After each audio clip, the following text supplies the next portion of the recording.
Hi, I'm Darren and welcome to Level Up EE Lab. I have finally finished the reassembly and the testing of my IP-20 power supply. Now I have a lot of material to go through today, so let's get right to it.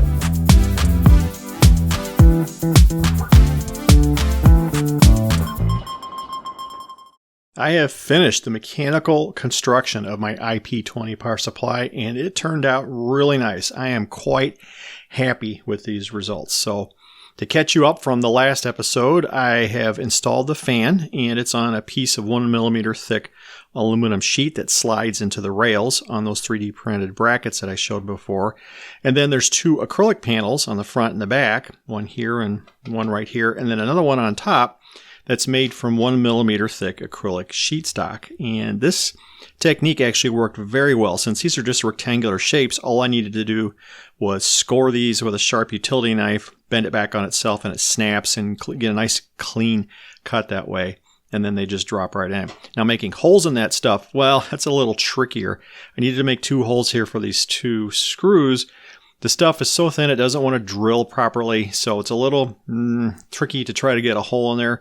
I think a hole punch for the right size diameter would work best, but didn't have anything like that, so I just hacked my way through it. And then, of course, there's two trapped fasteners up here that catch the other end of the cover, so I only need these two screws. Taking this apart super easy. I take these two screws out. This top panel comes off. Then I can take the aluminum panel and slide it out of the track. And if I need to, I can slide out the two, the back and the front, the acrylic panel, so I can have access to the main board, which you can, of course, see since it's transparent acrylic. There it is. There's the main board right in there.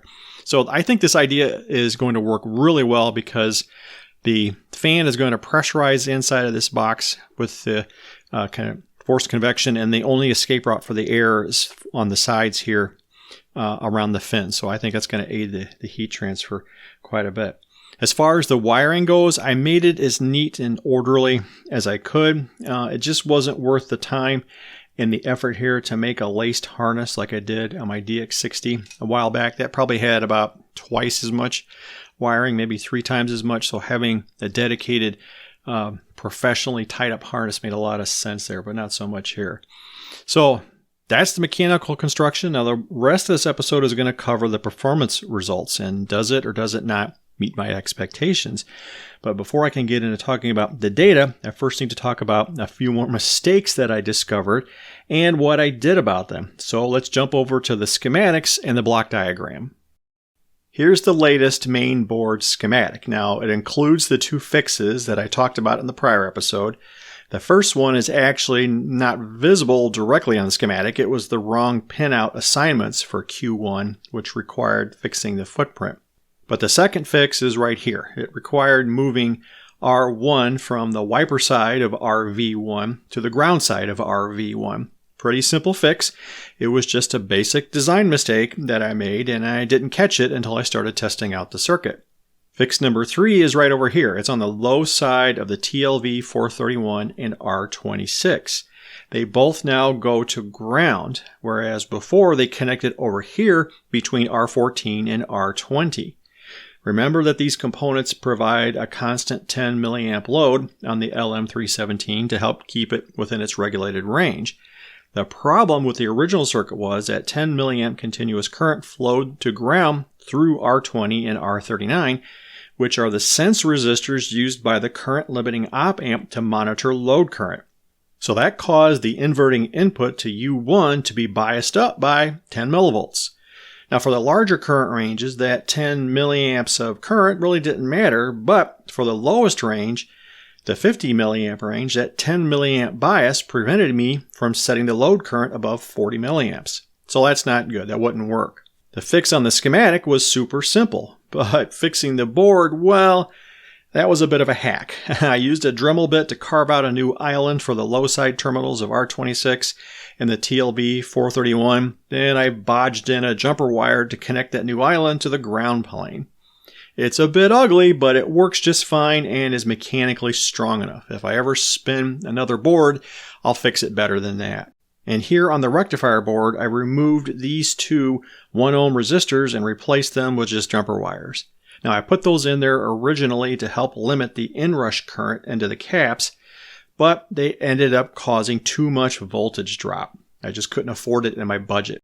Fortunately, the 6A10 diodes that I'm using here are actually really robust against surge currents, so I don't really need any additional protection. The next problem is a lot more painful, and I'll need the block diagram to explain it.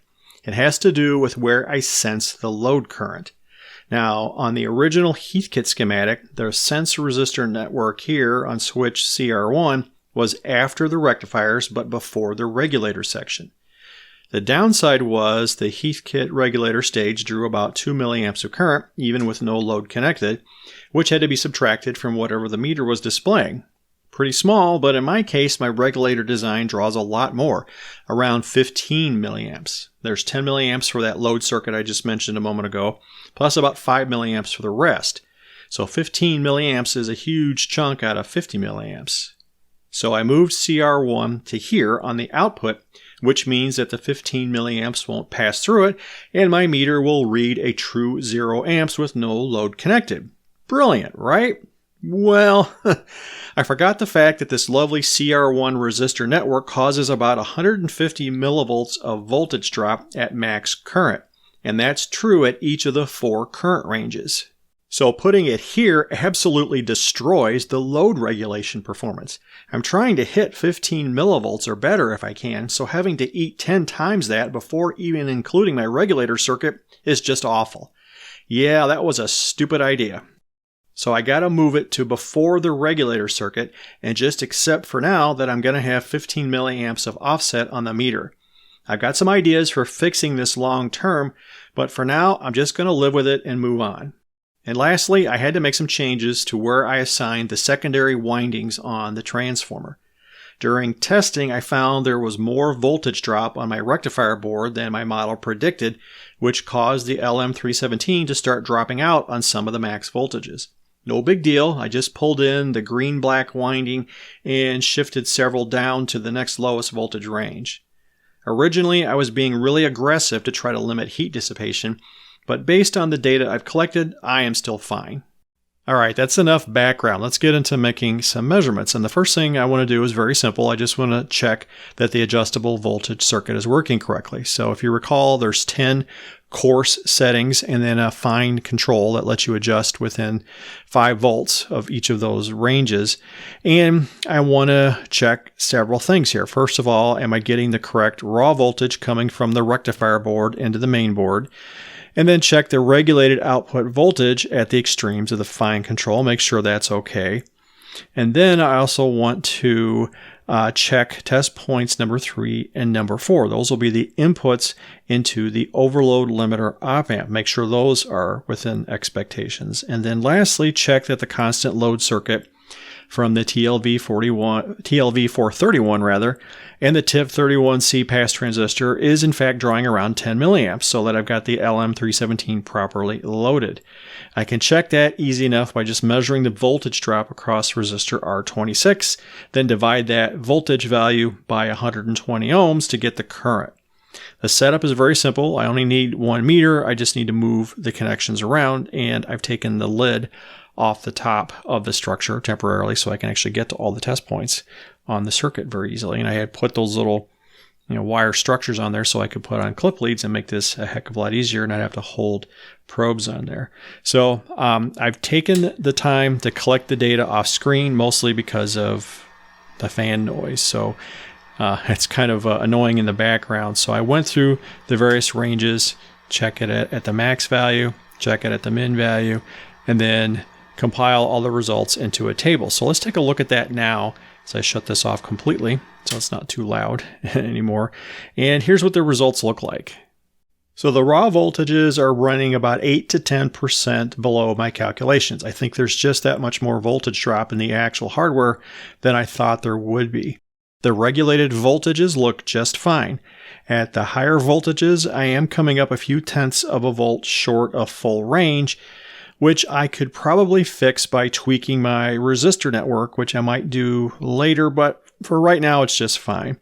The inputs to the overload op amp look great. They are within 0.5 to 1% of where I want them. So that's plenty accurate enough. And then lastly, the 10 milliamp constant load circuit is also working fine. I checked it at 3 points, the two extremes and just one random one in the middle. There's no reason to check it at all 10 points because look at the results. They're all extremely consistent. So with this data, I can now move on to the second test. This next test, I'll be checking the adjustable current limit circuit. And the first portion of that test is to confirm that the voltage outputs being provided by the coarse control and the fine control are within expectations. That is a reference voltage that goes into the constant current op amp. I will check later that the circuit is actually working properly to limit current. This first test is done with just no load again on the power supply to make sure those reference voltages are correct. Now earlier I talked about that mistake I made with the location of R1, that 374 ohm resistor. Well, to fix it, I did not have a 374 ohm leaded resistor. I only had 390 ohms, which alters the calculated value slightly. The net effect is less than 5%. So for example, instead of limiting the current to 50 milliamps, it will do so at 55. I can live with that for now. I can always try to optimize it later, again, after I get through a bunch of these other tests and prove that I don't have any other big issues. It's a quick test. I'll just measure the voltage at test point number 1. And I only need to go through, like I say, the 8 measurements. And I'll just show a few of them here real quick. Again, fan noise. Meter showing where I am at the low end here. The 50 milliamp scale, 15.4 millivolts. And then at the high end, it's 54.9 millivolts. So let's put all the data on the screen, and the results show no problems. The voltages are well within expectations. There's less than 3% error. Worst case, at the lowest setting, the rest are around 1% or better. So that data looks plenty acceptable. Next up is checking the analog meter. Just how good is it? Now, in the first episode, I did some basic measurements and set my expectations, which aren't that high for this meter, but nonetheless, I want to see how well it's doing in circuit. So for voltage, I'll just put the range that I want and then use the fine adjustment to put the needle on a fine gradation that's an even integer. Right now it's on the 30, which would be 3 volts on the 5 volt scale, and then see what my reference meter is actually displaying. Now look, there's no load on here. This is a simple meter accuracy test. I don't care about the load for measuring voltage. So I'll do that for all of the voltage ranges. And then for current, I'll put the meter in current mode. And notice right away, here's that problem I was talking about. So there's 15 milliamps going through the circuit and being measured by the meter. I can't get that to 0. So that's a problem I got to live with right now. And on the 50 milliamp scale, it's not as pronounced. 500, you can barely see it. And of course, at 1.5 amps, that's completely irrelevant. So I've got some ideas of how to fix that, but it's not a priority for right now. So let's look at the results here on screen. Once again, I'll turn the power supply off so we won't have the noise in the background. In voltage mode, I'm getting exactly what I pretty much expected based on that earlier checkout of the meter. The error is greatest at the low end of the scale, but gets better to within 1% or so, best case, as it reaches full scale. Not great, but good enough for now, and certainly for any use where I need more accurate voltage, I'll just use my DMM to set the output voltage. For current mode, well, the meter is obviously completely useless on the 50 milliamp and 150 milliamp ranges because of that offset problem. So on those two scales, too much error, can't use it. The 500 milliamp and 1.5 amp scales, that 15 milliamps isn't so noticeable, but even so, the overall accuracy of the meter, best case, isn't great. It's around 5% or so. Again, I've got some ideas for fixing this issue, but like the other deficiencies I've mentioned so far, I'm just going to hold off for now on tackling any improvements. This next test is pretty simple and pretty quick. I just need to make sure that my 2 bypass transistors, Q3 and Q4, are working properly. If you recall, I want those to come on when there's about 200 to 250 milliamps or more being drawn on the power supply. That way I'm limiting how much power has to be dissipated by the LM317. To verify it, I'll put a load on the power supply from 0 up to 500 milliamps and then monitor a few voltage drops. The first one will be right here. This is the 3 ohm sense resistor R15. That'll tell me how much current is flowing into the LM317. And then a little harder to see, but up under the fin of the heatsink here and here, I can probe R18 and R19. Those are the two half ohm resistors that are in the emitters of Q3 and Q4. So I've done that, and I'll put the results on screen and compare it against the LT Spice modeling that I did. And you can see that for both the LM317 and for my bypass transistors, the data is showing it's working very close to theoretical prediction, so I'm good to go. It took a while to get here, but I definitely needed to do all the checks up to this point to know that my foundation is good. So now I can actually show the current limiter working. And so for this test, it's a little more complicated. Let's start with the power supply settings. I've got it set on the 10 volt range and the fine adjustment set to around 8 volts or so. I'm going to play with this up and down so that setting's not that critical. Got the current limiter set on the 500 milliamp course range, and I've got the fine control set to max just for now. At the moment there's no load on the power supply, but off screen I've got a knife switch hooked up to kind of a rigged together 20 ohm combination here, so that 20 ohms at around 10 volts max is going to give me of course about half an amp. The DMM is monitoring the output voltage. You can see it change here of course. And the analog meter is set on voltage right now, so we can see the two of them moving together. I've got the Keithley connected in series with the load to monitor the current, and I've drafted the scope into the picture too. It's in the background, but all we really need to look at are the two lines on there, the yellow line and the purple line. So the yellow trace is connected to test point 1. Let's get the schematic here. Hopefully this will be in focus, probably right about there. So it's connected to test point 1, which is right here. That's the non-inverting input to the current limiting op amp, and that will go up and down depending upon my setting over here for the put it on screen as I'm pointing to it, the fine adjustment for the current limit. And as a refresher, 1 millivolt directly corresponds to 1 milliamp of current limit, and the purple trace is connected to test point 2, which is monitoring the voltage drop across my two sense resistors here, R20 and R39. Now it also has 1 millivolt corresponding to 1 milliamp of current being drawn. So if we look back to the scope now, you can see here as I adjust the current limit, bring it down, that yellow trace moves down. Move it up, trace goes up. So that's graphically showing the current limit. And graphically what we're looking for here, as I apply a load to the power supply, the purple trace is going to go up. But if the op amp is doing its job, it's never going to let that purple trace go above the yellow trace, because that is determining what the limit of the current is. And I just knocked my test lead off. I put it back on there. There we go. And it popped off again. Let's get you back on. All right.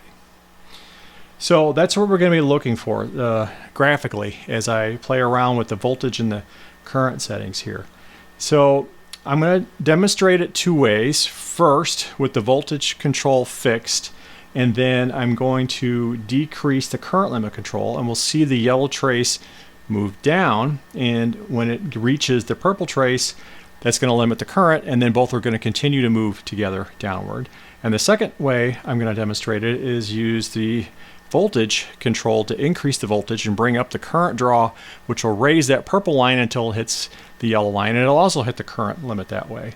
And the Keithley and the DMM will let me see both voltage and current changes in real time. I can also see them on the analog meter, of course, depending upon where I have it set. Right now it's on voltage. Here it's on current. There's no current being drawn, so we don't see anything. So that's what I want to demonstrate here. And then lastly, before I start the actual test, recall from the prior episodes I was concerned about the stability of the current limiter. Is it going to oscillate when it tries to pull down the voltage of the LM317? Well, let's find out. Okay, test number 1, I'm going to set the current limit up roughly there. Flip the knife switch and see the purple jump up. And then as I decrease the current limit, looky there. It's dropping the voltage. as I increase or decrease the amount of current that's allowed. And you can see the current dropping over there too. And then if I increase it, get it back to where it was before, ta-da, that part of it's working just fine. All right, now for the next test, what I want to do is adjust the voltage level. So let me first turn this down to near the lower end of the range, which would be, let's do it right around there, looks fine. Then I'm going to lower the current limit to near the end of the range. And now when I engage the load, there we go. Now if I start bringing up the voltage, got a point here where I can't bring this up any higher. The current limit is kicked in. Voltage is not being allowed to increase very much, and the current is holding steady until I decrease the voltage and bring it back below the current limit.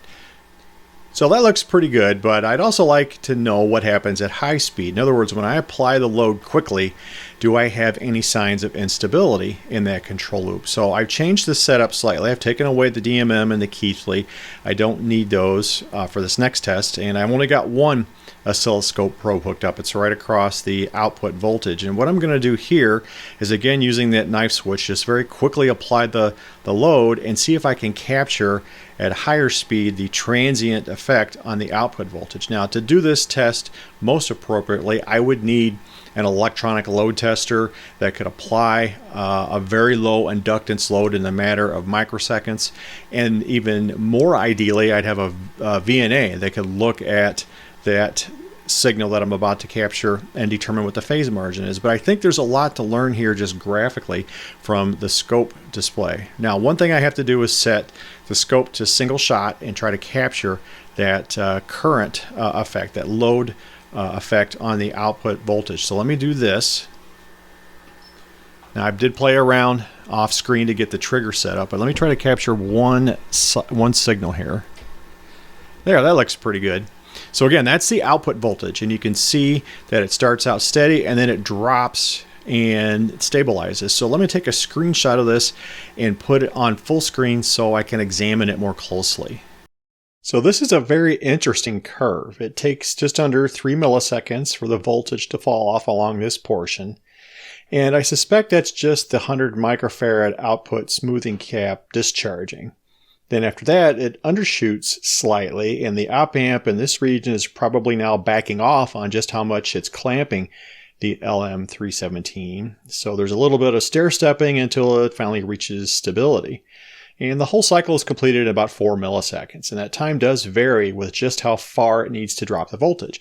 I experimented with a higher current limit, and the profile basically follows this same starting curve, but then it settles out sooner at the higher resulting voltage. And just for giggles, I captured the response when the load is released.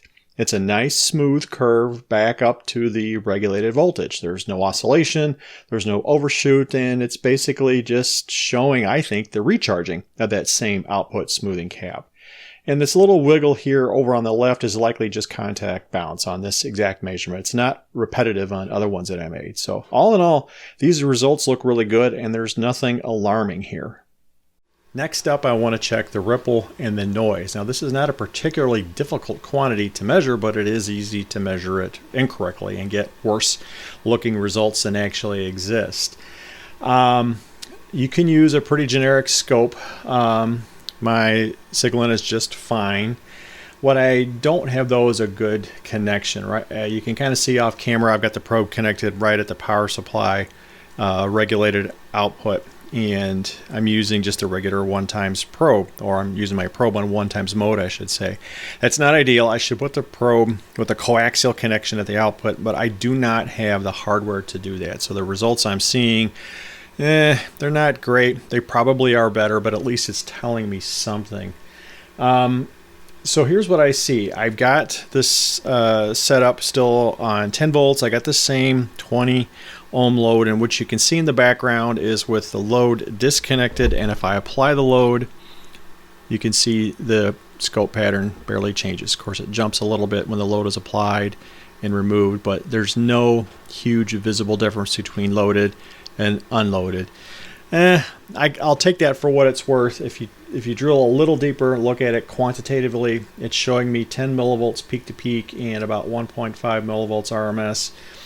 I think it can do better. Again, I'm kind of limited by the setup that I have here. And if you look at the Heathkit specs, it's 150 microvolts max for the IP-20. And then the later, but very similar IP-27, in fact, it had almost the exact same construction, they increased it to 250 microvolts max. Do I think that's realistic? Probably not, but certainly with this construction, I'm happy with the ripple and the noise. And like I say, if I can get a better hardware setup in the future, I'll try to measure it and see if it actually is a little better than what I'm seeing. Let's check the load regulation now. Another simple test. All I really need is an accurate DMM and measure the output voltage with and without the maximum load on the power supply. Now, I did the test. I made it more complicated because of a whole bunch of other measurements that I wanted to take, such as a regulator dropout margin and some ripple measurements using the scope. And in the end, I was only able to test 5 of the voltage ranges. I don't have enough power resistors laying around that could be combined to get 1.5 amps on all 10 settings. In fact, I got close on those 5 settings I was able to do. But the principle is very simple. I have the meter set up right now. I'll put the power supply on voltage mode, and you can see I happen to be spot on with 10 volts. With no load, apply the load, it dropped by 10 millivolts. Just to show that I am applying the load, let me put that on current mode. You can see there it is. Load applied, load removed. So looking at the results, I'm between 0.1 to 0.2%, which is pretty consistent with the specs for the LM317HV. I was a bit concerned that adding those load sharing tip 54s might degrade it, but that doesn't seem to be the case, at least in the steady state measurement here for load regulation. Now, if I used a more modern regulator, something from the LT3080 family, for example, that I was considering early on, I would expect the load regulation to be even better in the single digits of millivolts. I did not use those for 2 reasons. One, they're a lot more expensive, and I was concerned about it handling the higher voltages. But there may be a way to actually integrate one in here after all. Now, there is an anomaly at 5 volts. I'm not sure why it's 10 times worse. I do need to investigate. I do have plenty of regulator margin, even at the low point of the ripple coming from the rectifier board, so I'm not quite sure why that one of the 5 ranges I tested was the worst. Lastly, I would say I'm not meeting the spec in the Heathkit manual. It says plus or minus 15 millivolts, which seems pretty remarkable. I don't have baseline measurements to compare it against, but that is what they spec'd, and I'm actually a little worse than that. Okay, transient response, yet another important parameter of any power supply. You want the output voltage to be as steady as possible when you apply a heavy load to it. Ordinarily, you would do this test with better equipment than I have, electronic load, low inductance, resistors, or other ways to load down the power supply if you didn't have an electronic load, and of course a way to rapidly apply that load, and then test equipment that could measure the response without introducing any parasitics. But in my case, just using the scope, I got the scope probe as some of these prior tests, just connected across the regulated output voltage, and I'm going to use the knife switch to apply the load. I've reset the parameters slightly because I want to get to near maximum current, so I just happen to have enough resistors here to make up a good combination at 20 volts. It'll get me very close to 1.5 amps, and I've got the current limiter set to the max range and turned all the way up, so it's not going to intervene here and try to clamp down and limit the voltage. So to make the measurement, I've got the scope set on single shot mode. It will take probably a few tries to get a clean trace because that knife switch is noisy, it bounces, but I experimented and was able, after a few tries, to get a decent looking trace. Let me see if I can do one live. So here we go.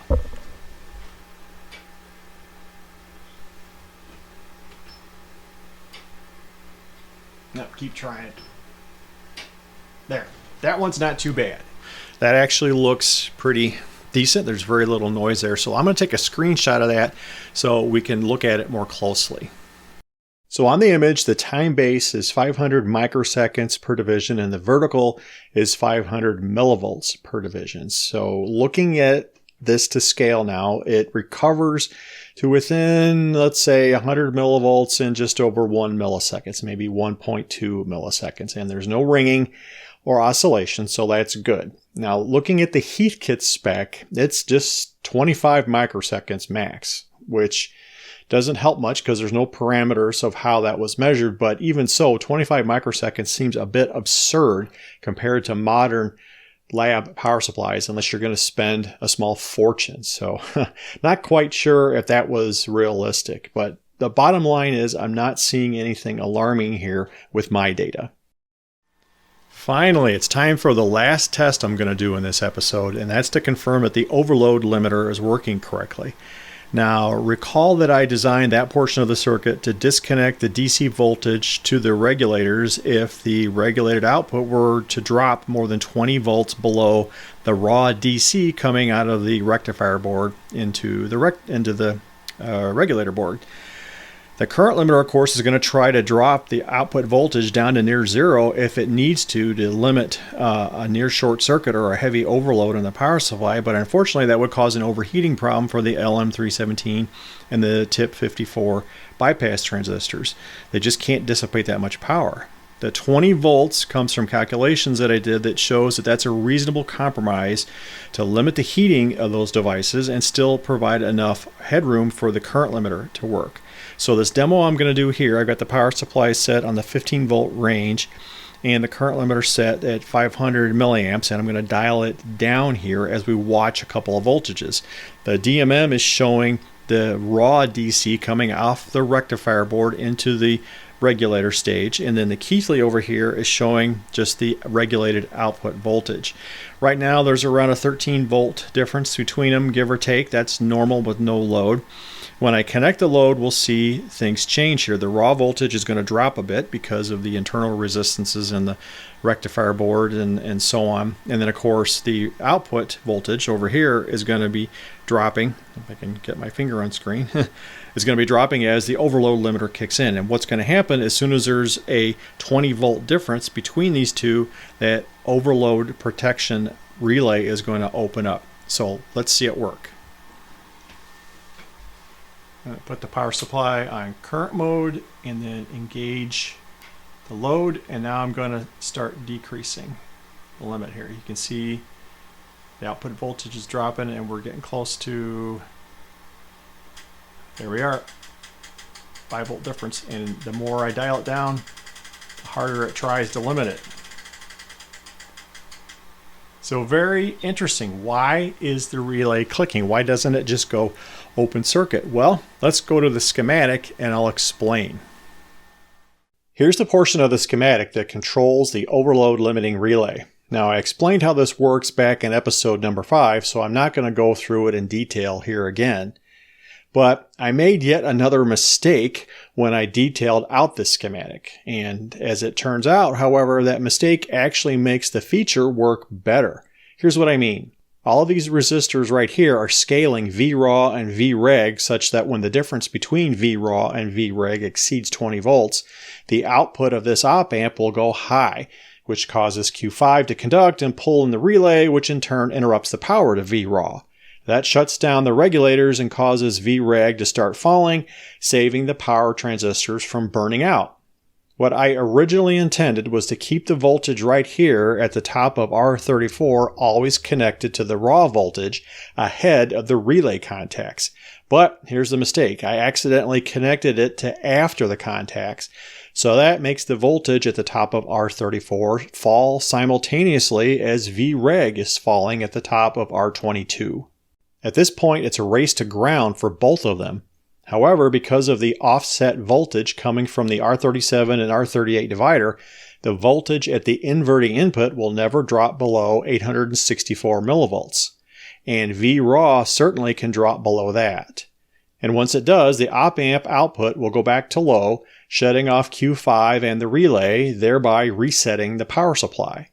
And if the current limiting conditions still exist that cause that 20 volt difference, then this whole cycle repeats over and over again, causing the relay to click on and off and on and off.